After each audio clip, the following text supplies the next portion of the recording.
জীবনের নতুন অধ্যায়ে মডেল অভিনেত্রী প্রিয়ন্তী উর্বি শুক্রবার বিয়ের পিঁড়িতে বসেছেন তিনি।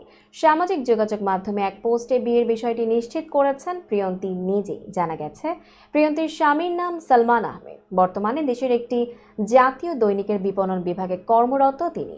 গুলশান আজাদ মসজিদে সম্পন্ন হয় অভিনেত্রীর বিবাহ কার্যক্রম। এতে দুই পরিবারের সদস্যরা উপস্থিত ছিলেন। এর আগে প্রিয়ন্তী জানিয়েছিলেন, বছর খানেকের পরিচয় থেকে বন্ধুত্ব। চলতি বছর জুলাইয়ে ছিল তার জন্মদিন। বিশেষ দিনটি উদযাপনে কক্সবাজার গিয়েছিলেন তিনি। সেখানেই তাকে বিয়ের প্রস্তাব দেন সালমান। প্রস্তাবের সাড়া না দিয়ে পারেননি এই অভিনেত্রী। এরপর সবকিছুই পারিবারিকভাবে এগিয়েছে।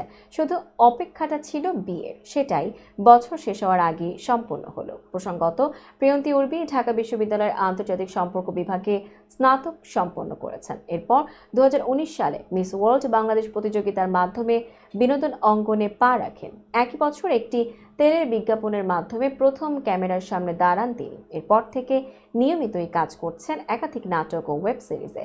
এবছর বুক পকেটের গল্প নাটক দিয়ে আলোচনায় এসেছেন অভিনেত্রী।